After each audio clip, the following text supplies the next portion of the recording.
Hmm. My Manchester United friends, we got the humbling we needed, huh? We got the reality check that we needed. You know when Ten Hag said eras come to an end. I think our title charge era lasted what 3 or 4 days. Oh my goodness, Crystal Palace was just a very very tough place, huh? you know, we've had a day or two. We've had, yeah, 2 days to like just think about it, and I was obviously very disappointed, like many Manchester United fans. But I just gotta say the back and forth, the banter has been too much. I think my favorite one was somebody said I had a nightmare that I was being chased by Manchester United fans. And what I did is I stopped and turned around and shouted, Olise! And they all scattered like cockroaches. Ladies and gentlemen, we're going to quickly talk about that Crystal Palace game and then also do a quick preview for Liverpool versus Chelsea. Very, very big fixtures coming up this weekend. I hope you are excited as I am. So I also have a special guest who will give us some more perspective and dimension into that game. And you've heard him before. I'll talk about, we'll introduce him in a second. But big shout out to you for tuning in. Air horn is for you because you know what? We made it to Friday. We deserve it. We deserve a little pat on the back. But let's go ahead and just be like, all right. So it's clear, it's apparent right now. The first thing that I just want to just mention is without Casemiro, we're a different team. And that's what everybody has been talking about. We're sort of nervous about going into this Arsenal fixture without Casemiro because the stats speak for themselves. I think we've won 69% of our games with Casemiro in the Premier League this season and lost 33%. So without him. So it's one of those things where we needed to just have that reality check and just know it's the moment to really look into the bench. And guess what? We've got this guy called Scott McTominay, and let's hope that he actually steps up to the plate because this is the moment when we need him most. There's also like the possibility that Ten Hag might play Martinez as a CDM, but that's highly unlikely in my honest opinion. But the other thing that's just striking me is that we need a Donny van de Beek replacement, even if it's a loan sort of situation, because he's out for the rest of the season and we cannot pretend like that didn't happen. If I get it, we're changing owners. Manchester United is on the process of, being in the market and all that. So the Glazers are not obviously going to spend. So we still need a solution, though. We can't pretend we've lost a soldier. We haven't lost a soldier when we need an attacking player because Scott McTominay in an advanced position, honestly, is not gonna cut it for me. We had that moment. Let's just also talk about this. Richards. VAR pretty much did some injustice to Manchester United. I guess is it retribution for the Manchester City offside, quote unquote offside goal? I don't know, but the main thing is that was a clear penalty. You see that Scott McTominay reaches the ball before Richards, and Richards does what? He trips him. So honestly, we were robbed, and it's funny now that rival fans are very quiet about this because we saw so many images. We saw the photoshopped image of when Rashford is taken out and blah blah blah. Everybody explaining, oh, how is Edison gonna know that Bruno is the person that's gonna shoot and so forth. But the main thing is VAR we got a subjective decision go for us at the beginning of the week, and then in the middle of the week, a subjective decision went against us. But that one is more objective than subjective, in my opinion. And I don't care what anybody else says. But we have to talk also about Marcus Rashford. Somebody hit the reset button, reset to factory settings on Marcus Rashford. I wonder why. It seems like he's in this zone where he's concerned about keeping the personal form going, and that is a little bit worrying. I hope he can just kind of slow down and realize this is a team game. It's fine sometimes, even if you don't. That's the thing about hitting form, you sometimes can get in a moment where you're just wanting to be the person with the solutions, when sometimes there are other passing lanes or passing options that are open where we can actually have a productive attacking phase. So I just hope he gets a little bit of a rest, before we play Arsenal, because he needs to be just in red hot form. We need the Marcus Rashford from because honestly, he's been the most informed player since the World Cup. There's nobody that's been just scoring goals at his rate. Even Haaland's scoring streak had dried up a little until yesterday. But anyway, let's go ahead and talk about the other fact that Ten Hag.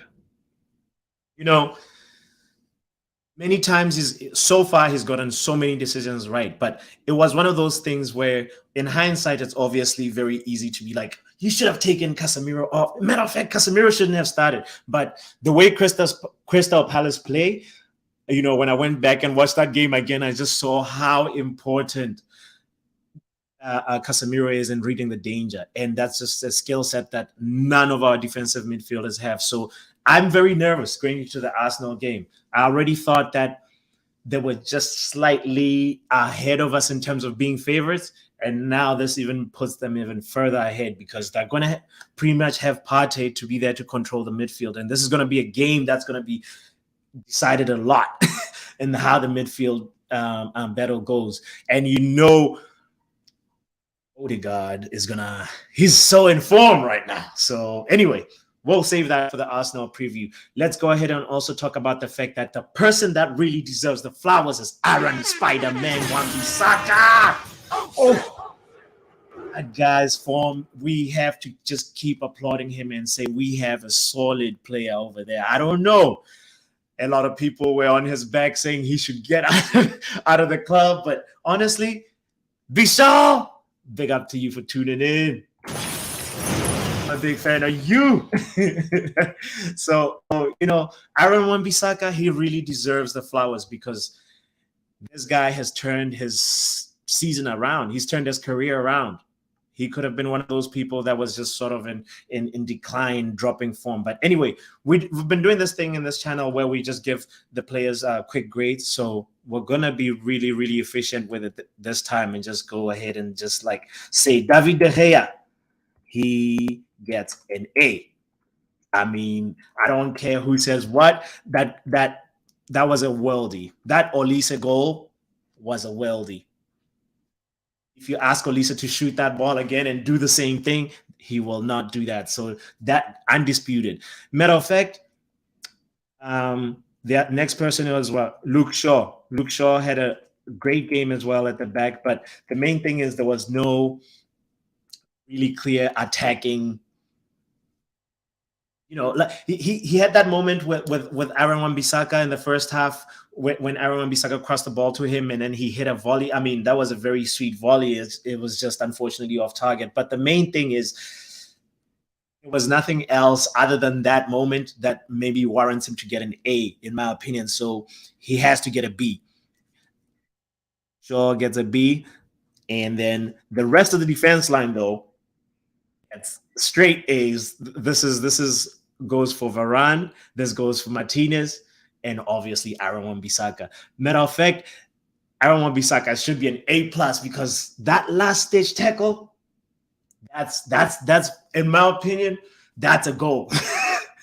That's the value of that moment is just so incredible because we would have lost that game and this would have been a totally different outcome. After, if we had lost all 3 points, this time we dropped two, and credit to Aaron Wan-Bissaka for that last stage tackle. Matter of fact, I think Zaha said something along the lines of like, hold on, let me see if I can find the quote real quick. If it was any other player, as I was running through, I had a little look back and thought, oh my God, it's Aaron.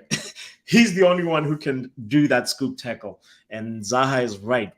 Honestly, if you got a defender that can tackle like Aaron Wan-Bissaka, please show me the clip. I need to educate myself because the man defensively is another level. It just makes me excited to just wonder what kind of player is he going to be if Ten Hag keeps on molding him and then he figures out his attacking output. Because you pretty much, if you watch that game, Crystal Palace pretty much just left Aaron Wan-Bissaka's side and everything and it was not by choice. It was any attack that went on the right side pretty much just fizzled out. And that was thanks to Aaron. And also Anthony gets some credit for some of the defensive work too. All right, let's go to Casemiro. Casemiro has to get a C. I'm sorry, but Casemiro has to get a C. And why do that tackle? I get the fact that Bruno made a lousy challenge. And then what's his name? Aaron Wan-Bissaka was also a little bit advanced in his positioning. So whatever reaction that Casemiro had, it warrants him a C. Unfortunately, I mean, I'm glad that it stopped the attacking sequence, though. And in hindsight, maybe it might be one of those things where we get a point from Arsenal or maybe a win, and then we look back at that Casemiro incident and say, hey, you did what you had to do, soldier. But honestly, to go to Arsenal without our field marshal, our glue, it's just so nerve-wracking. But let's go ahead to Bruno. Bruno gets a B, Eriksen gets a B, and Anthony gets a B. All these boys get Bs because pretty much he's supposed to be the person who's supposed to be providing for the attackers. And I only remember 2 or 3 moments. That Scott McTominay chance that I'm talking about, that where we were robbed by VAR, Bruno pretty much should have had more chances like that for the attackers. And I mean, he got the all-important goal at the beginning, and that was an A up until his performance pretty much dwindled him down to a B. And then, so let's go to Wout Weghorst. It was a great debut in my opinion for Wout. Let's just give him the flowers and say he's a new guy in the camp. He's just settling in. Big up to you, Solo. Solo is a Liverpool fan. Guys are getting cooked on Saturday, and we're about to talk about this in a few minutes, by the way, with my guest who's backstage, and we are just finishing with the grades real quick. The last person that we have to grade, I think, is Rashford. Rashford gets a C because he's just in this zone where he's just needs to reset, not hit the reset, the factory reset settings, but he needs to have a mental slowdown and just say, hey, we're a team here. Work with your teammates, because honestly, the defense for Manchester United has been solid the last 8 games, and it's just the forwards that let us down in that game. You know why I say that? Even after Crystal Palace scored, we suddenly started attacking again. We had 2 or 3 chances that could have been converted. Casemiro could have converted that last chance in added time, and you're just wondering, where was that gear before? Why were we settling in and becoming dormant? And I feel like that complacency factor was creeping in, and we have this amazing statistic that every time we're a goal ahead at halftime, we rarely lose points. So it's just one of those things where I just feel there's that complacency factor that was creeping in, and we needed that reality check. So shout out to Manchester United players, though, for coming out with a point, because Selhurst Park, honestly, is a place where it's very difficult. It's like Goodison Park, you can't just go there and like you're gonna walk away with points. Anyway, we are pretty much done with that conversation, and now I'd like to introduce. Let me see if it's still here. Is my man still here? Oh, ladies and gentlemen, welcome the champion. Here we go. I had to bring the Fabrizio voice because, this is the Chelsea supporter right here, and Tulu is a Liverpool supporter. So, well, pretty Now, much, how you feeling? now we Champion. gotta here we go every two minutes. So you know, Here we're, we go. we're not doing so good on the table, but we're doing very good on the transfer table. Oh my goodness, you guys are just on another level. I mean, We're- the latest acquisition is Mudrik. Do you think he's gonna play? Is he gonna? Has there Bro, been there's any? been more. We bought one yesterday. I can't keep up. No way.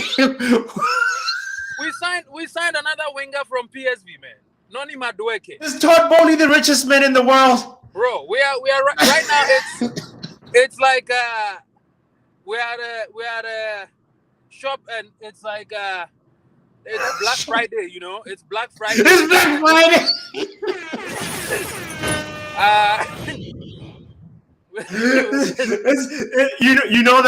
When you're in the supermarket and then they say you have 60 seconds, everything is free or Yeah. whatever. We're just getting everything. Fill up the cart.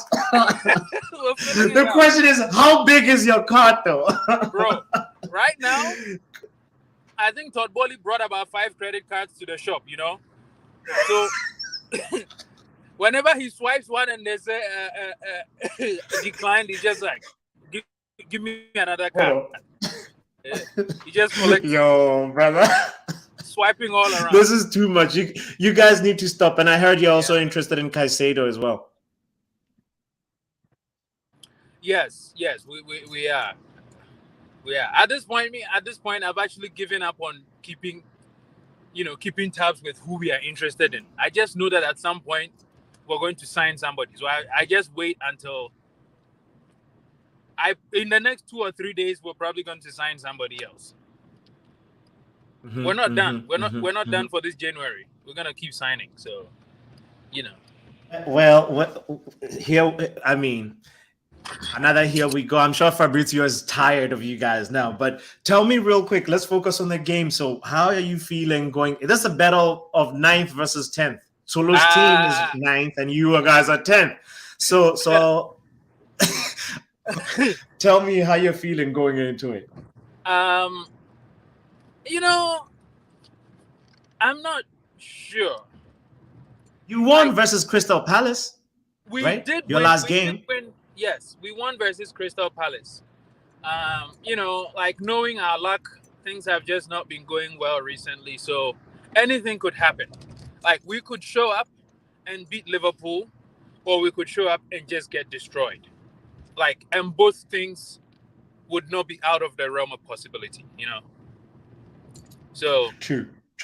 at this point, we're such. It's hard for me to be optimistic when we've only won 1 game out of 10. But the reality on the ground is that more of the injured players are coming back. Reece James and Ben Chilwell are now back in full team training. They won't play this weekend, but there's a boost. You can expect that after Liverpool, they'll be able to play. This would also reduce the number of games we still have to wait for Joao Felix. So after this, he still has to serve 1 more match ban, and then we can have him back. And hopefully after he this can game, go arrange some furniture if he hasn't unpacked everything. right? It's like go figure everything out. And then also I think Mudrik will. I mean, Graham Potter was saying today that Mudrik will definitely not play 90 minutes, but he will definitely have his debut. So I think he will come off the bench. I just want to see Mudrik against Trent. That's all I want to see. That's gonna be a very nice battle. I just want to see the comps against for Mudrik against Trent. Oh, so quick question: If you were, I nearly said Tuchel. If you're Potter, how would you line up? How would your defense look like? I think our back four. Noah hasn't played yet, right? Yeah. Who? Noah. What's his last name? He's got the long last name. Oh, Badiashile. Badiashile. Yeah. He played against Crystal Palace. He was really good. Okay. Yeah, he was very good against Crystal Palace. I would keep the Crystal Palace back line of Trevor Chalobah at right back, Thiago Silva and Badiashile. And then we played Lewis Hall, and he's this academy kid he's actually traditionally a central midfielder, but he's currently benching Kukurea right now. He's really, really good. The only thing left, and you can tell he's young, he's 18, so he gets in like these really good positions, but he's not able to finish as a left back. I think I wouldn't be surprised if Potter benched him and played Kukurea instead, because Kukurea is a little bit more solid defensively. That would be my back line. I thought he was shakier. I thought Kukurea is actually, like a little bit more of an attacking minded, but like very shaky defensively. Like most people think he's better going forward, but I actually think like he's a good footballer all around. Like he's very good with passing and everything. But in the final third, like he's not going to give you goals like Ben Chilwell, or he's not going to give you those assists. Like his crosses are not as dangerous as, say, Marcos Alonso, or Okay. But like he's very good at helping us progress the ball. And on his day, he's actually a very good defender. Like, aggressive in the tackle. I know Potter was saying that he's had some issues, like, some family issues. That's why he's been struggling lately. So I think hopefully, he's doing better. And if he's doing better, then he'll start. That would be my back line. Yeah. That would be my back line. What about the midfield? Would you have Conor Gallagher in there again or no? I heard you guys are looking for a replacement for Donny. You know what? You can keep Gallagher. No, you don't want. Yes. No. I think obviously you won't let go of Chukwuemeka, right? But no. Gallagher would do you. He would actually do the Scott McTominay job very well. Except when Gallagher gets those positions, he can score. Yeah, but like I haven't seen enough of Gallagher like in Crystal Palace when he was in the loan stint in Crystal Palace. I think like that was a Gallagher that was flourishing, and now I'm just seeing a different player. If you had talked to me right before right before he came to you guys after Crystal Palace, then I would have been saying but now. He's giving me one of those Jesse Lingard vibes, or like I don't know. I think he's still got a lot to offer though, but we need a more attacking. He's still a very good player. He's still a very, very solid player. I just think that personally, I don't think Chelsea is the best place for him to develop his football. Gallagher needs to play as a number 10. There are just too many number 10s at Chelsea for him to break through, and a lot of them are more technically gifted than him. That's just my opinion. I think he's like more of an 8-10, So if you're looking for someone to like fill in for Donny, that's the perfect replacement. Man. Are you working for Todd? It's a good pitch. It's a good pitch, but I'll still keep my hands in my pockets. I'm not budging. Let's go. Okay, midfield, so how would you set up the midfield? Yeah, the midfield, I would definitely have Jorginho and Kovacic in there. I think that's the best we have. Yeah.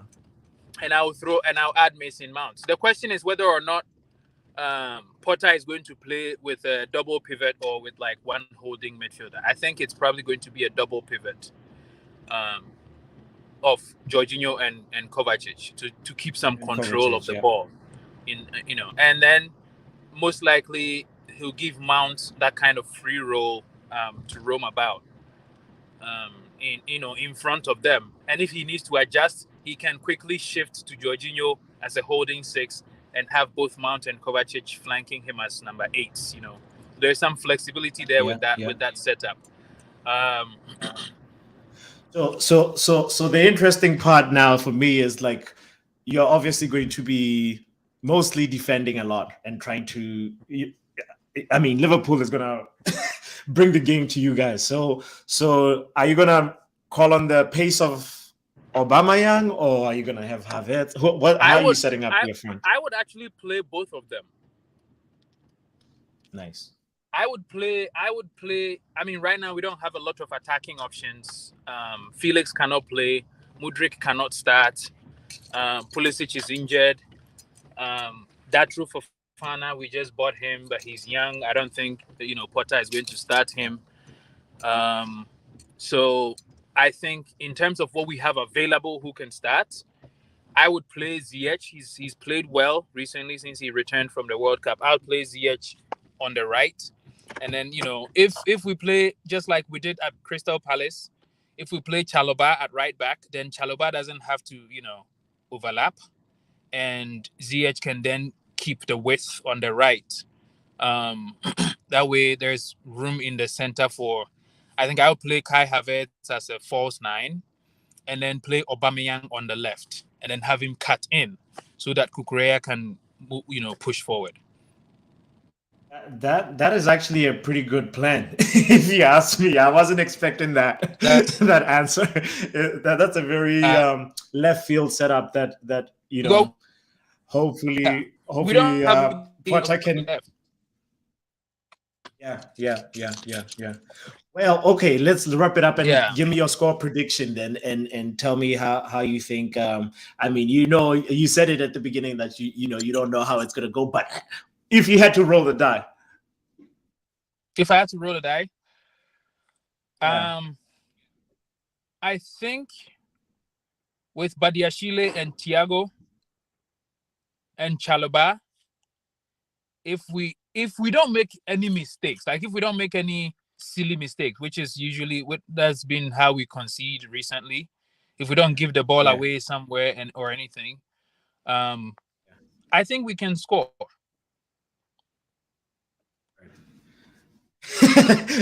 And are you? That's not a score prediction, though.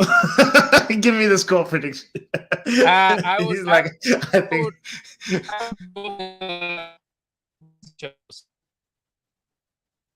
Your Wi-Fi is cutting up, and which probably means you guys are gonna lose. Ladies and gentlemen, that was champion, the Chelsea champion. We have seen him before, and you'll see him again. I'm sure we'll do a review of the Liverpool-Chelsea game. Thank you for tuning in. The show is the Football Power Hour. Don't forget to hit the like button. Don't forget to subscribe if you haven't subscribed. And happy Friday.